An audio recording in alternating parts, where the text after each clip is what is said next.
De la misma manera que la democracia real tiene fallas, como la distancia entre la representación y estar uno o los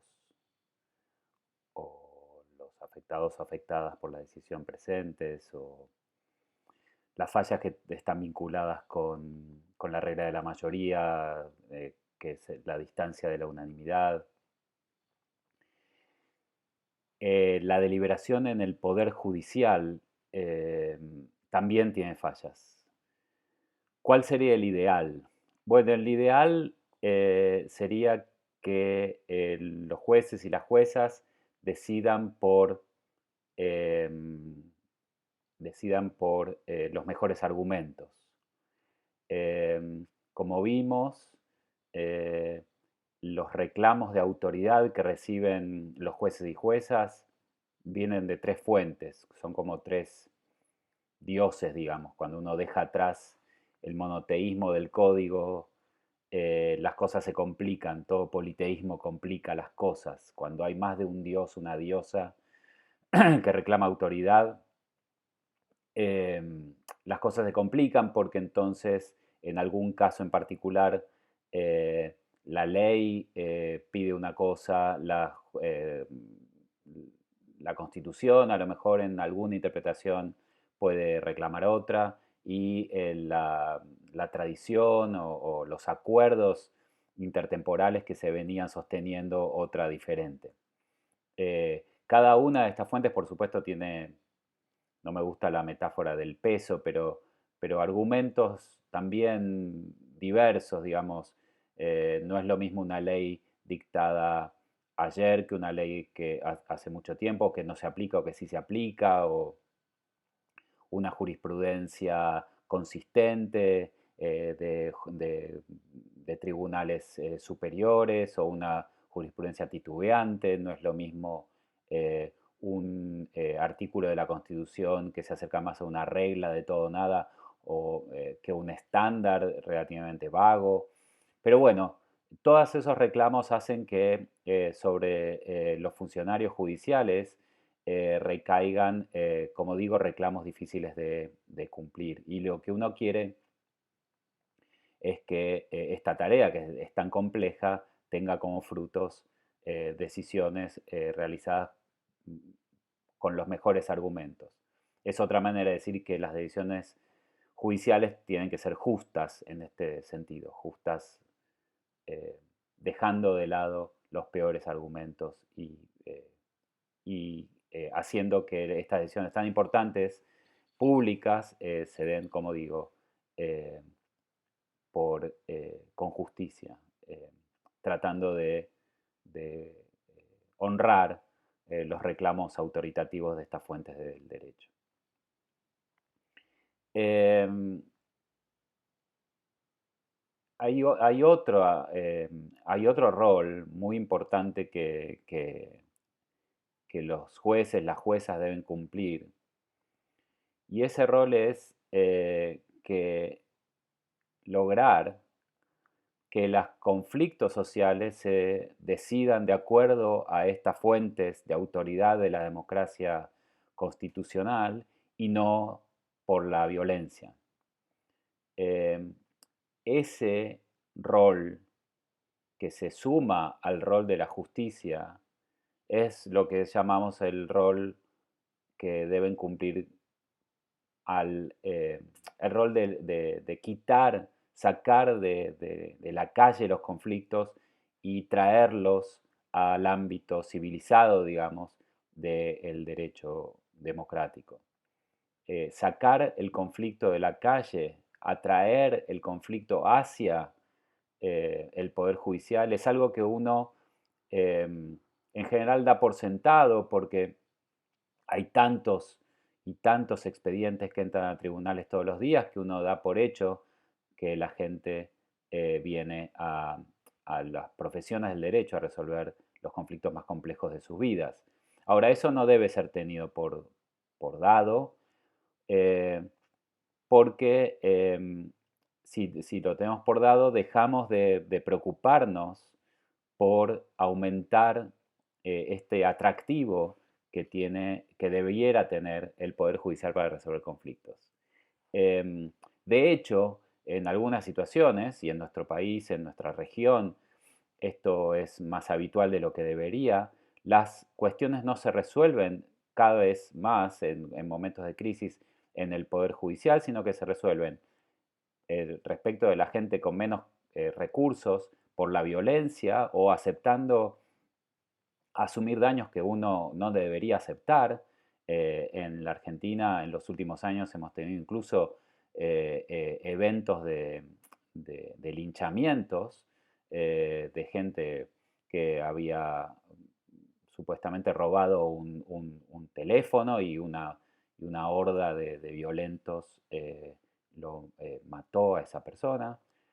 Eh, y a nivel de la gente o de las empresas con mayores recursos, optan por otras jurisdicciones para resolver sus conflictos en los contratos y se alejan así del Poder Judicial Nacional. Em, entonces, la justicia tiene, bueno, es relativamente obvio lo que voy a decir, pero tiene dos funciones, decidir por el mejor argumento y atraer el conflicto, y eso lo vamos a llamar justicia y legitimidad. Y eso vamos a ver que permea todos los códigos de ética judiciales que regulan o intentan regular el actuar de los jueces y las juezas.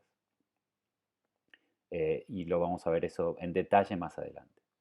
Ahora, para resolver con el mejor argumento, una de las fallas del Poder Judicial o de la lógica de los procedimientos, de los procesos judiciales, es que si permitimos que todo el mundo se acerque al Poder Judicial a plantear sus intereses o a plantear sus problemas, lo que va a llegar es una catarata de argumentos y no necesariamente los mejores argumentos, y entonces la tarea de los jueces y de las juezas se haría muy complicada.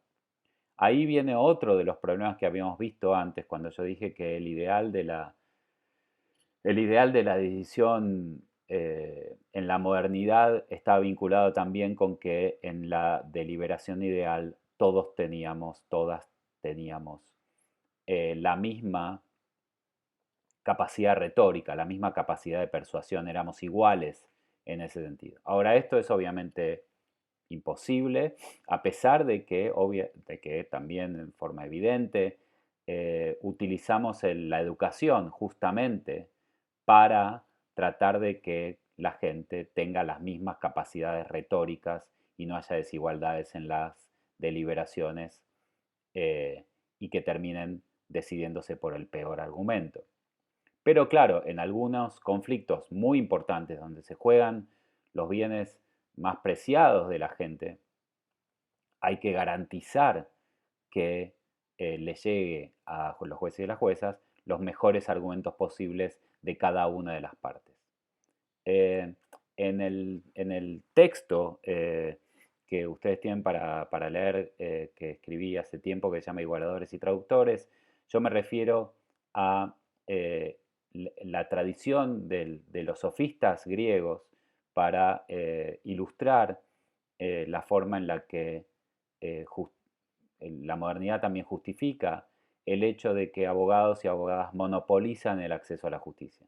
El hecho rarísimo de que ciudadanos de una democracia no puedan ingresar a la conversación en tribunales sin la firma o la voz de un abogado o de una abogada. Ese monopolio hay que justificarlo porque no está claro por qué la gente no puede defenderse por sí misma. Y un argumento plausible, me parece, es que lo que queremos es, como hacían los sofistas en Grecia, es igualar en capacidad retórica a todos los ciudadanos y ciudadanas para que al menos los peores argumentos no estén sobre la mesa. En el ágora la gente iba preparando su discurso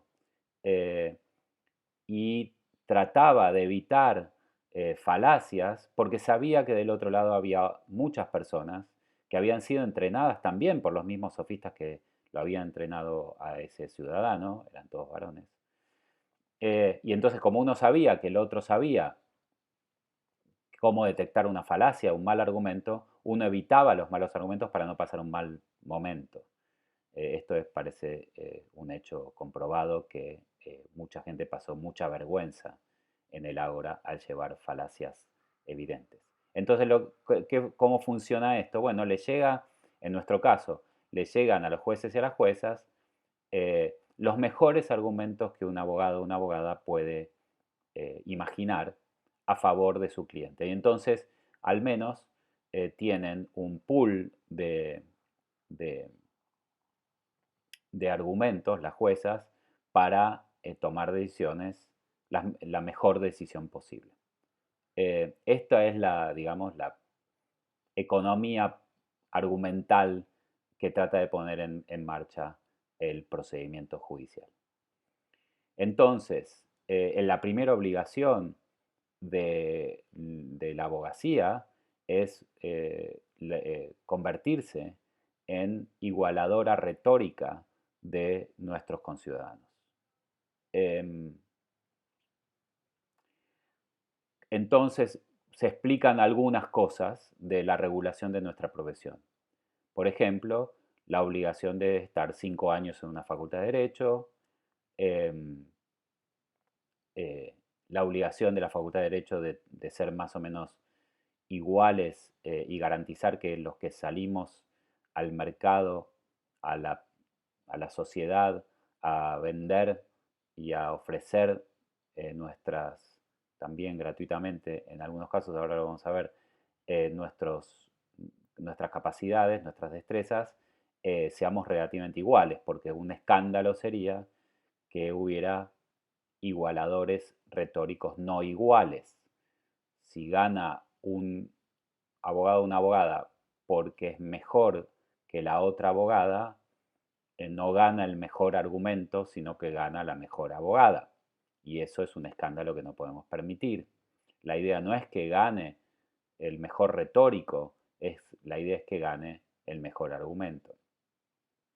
Por eso, tal vez nuestro sistema de control de quién es un mejor o un peor abogado debería ser, yo creo, mucho más fuerte de lo que es. Yo creo que debería haber más exámenes, la obligación de capacitación permanente y demás cuestiones. Así que eh, eso por el lado de la igualdad en calidad de abogados y abogadas. Por el peligro de que no gane el mejor argumento o no llevar el mejor argumento a la justicia y por lo tanto que jueces y juezas no tengan el pool de, eh, de cuestiones a mano. Em, la otra obligación es que es ser, como digo, abogado o abogada de una persona o de un interés en particular. Eh, no, eh, la idea de la deliberación judicial es que del choque de dos retóricos o retóricas avesados, van a salir perdiendo los peores argumentos y ganando los mejores. Y el choque que requiere, bueno, el choque requiere la defensa de intereses contrapuestos. Si yo soy abogado de una parte, eh, lo que tengo que hacer es entender cuál es el interés de mi parte y convertirlo al lenguaje que puede entender la jueza en cuestión. Una jueza que todavía no conozco, no sé si es jueza o juez, no sé cuál de ellos o ellas es, pero sé que forma parte de una comunidad que solo va a ser persuadida por determinado tipo de argumentos. que son argumentos de derecho, para decirlo en términos generales, son argumentos públicos, son argumentos que tienen que ver otra vez con estos reclamos de autoridad que pesan sobre el juez o la jueza, o sea, ley, constitución, acuerdos intertemporales, jurisprudencia, como quieren que lo llamen. Eh, los ciudadanos y ciudadanas no pueden estar pensando en estos argumentos tan sofisticados, tienen que hacer otras cosas, se tienen que dedicar a otras cosas, no todo el mundo le gusta este trabajo, tienen que hacer cosas más importantes. Entonces, ¿qué hace la democracia? Le obliga y le da, eh, eh, como digo, traductores de su interés al lenguaje que entiende los jueces y las juezas y que puedan persuadirlos. Estos traductores son los miembros de la profesión de la abogacía. Ahora, ¿cómo hago esa traducción? Bueno, ahí viene la propuesta de Anthony Kronman en Vivir el Derecho, o tanto en el texto, el paper o el libro, que es una traducción de The Lost Lawyer. Ahí lo que un abogado o una abogada tiene que tener, él cree que como rasgo de carácter, pero como actitud o virtudes, vamos a ver las cosas que requieren los códigos de ética, es, por un lado, una gran capacidad para la empatía, de una gran capacidad para ponerse en lugar de otro, em,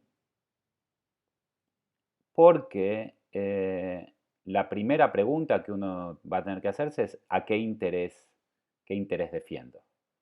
Eh, es una pregunta que a veces es relativamente sencilla de responder, pero otras veces no. ¿Quién es mi cliente, por ejemplo? ¿Es mi cliente la persona?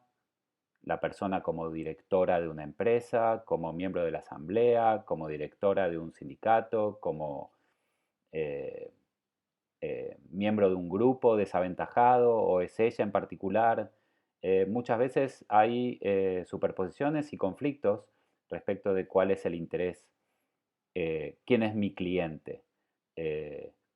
Eh, como digo, si la persona, el directorio, si la persona que está delante mío, la persona como director o directora de una empresa, el directorio, la asamblea del directorio, los trabajadores, el medio ambiente, grandes complicaciones en sociedades respecto de las obligaciones fiduciarias de las sociedades y por lo tanto de los abogados y abogadas que las defienden, para saber cuál es el interés que se debe defender. La otra cuestión es que a veces los, eh, los clientes vienen con intereses intraducibles. Por ejemplo, viene un varón, una persona, un señor, y dice, la quiero matar. Bueno, eso es intraducible. No hay un derecho a matar a nadie en el derecho. Lo mismo pasa con, bueno, no matarla, pero lo que quiero es armar una offshore para ir sacando toda mi plata y cuando nos divorciemos que la sociedad conyugal no tenga nada, qué sé yo. Eso también es intraducible porque no somos ni sicarios ni, em, ni cómplices en fraudes o delitos que quieran cometer nuestros clientes. Em, por lo tanto, ahí ya hay algunas cosas que ustedes estarán viendo. Ya vimos las obligaciones que vienen con la igualdad retórica, de formarse y formarse en forma igual, em, y por supuesto igualdad en el sentido de que todo el mundo debe tener un abogado. Eso creo que no lo mencioné, pero déjenme mencionarlo ahora. La obligación de todos los colegios de abogados de la Argentina de tener un consultorio jurídico gratuito, la obligación individual de cada uno de los abogados, en algunos casos, en algunas jurisdicciones, de, eh, de ejercer la profesión pro bono, o sea, gratuitamente.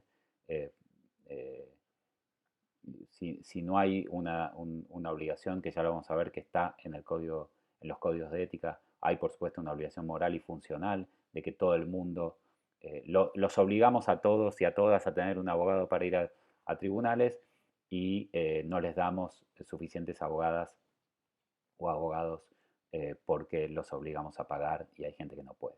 Así que obviamente ya tenemos algunas obligaciones éticas eh, respecto del carácter de igualadores retóricos de los abogados y abogadas, que son las obligaciones de igual calidad y cantidad de profesionales para la ciudadanía. Y ahora me estaba refiriendo a las obligaciones que vienen con la traducción. Hay cosas que si no las podemos traducir de buena fe, razonablemente, al lenguaje que podría escuchar un juez o una jueza, entonces eso no es un caso para nosotros y debemos rechazarlo. Em, entonces, empatía, eh, tanto para entender quién es el cliente como para entender el interés que tiene nuestro cliente y si ese interés es defendible, cómo es defendible. Y ahí viene otra función de la empatía, que es ponerme en el lugar de otros y otras, que más allá de mi cliente. Por ejemplo, el cliente o la cliente de la otra parte, el abogado o abogada de la otra parte, eh, y realizar un ida y vuelta entre ponerme en el lugar de la otra parte y de mi parte y adelantarme todo lo que pueda a los argumentos que van a venir del colega o la colega con quien me voy a enfrentar. Em, Ese juego de imaginación moral, de imaginación literaria, incluso diría Nussbaum, ¿no? De imaginación empática, es clave para ejercer la profesión y debería ser parte fundamental de la formación para la profesión.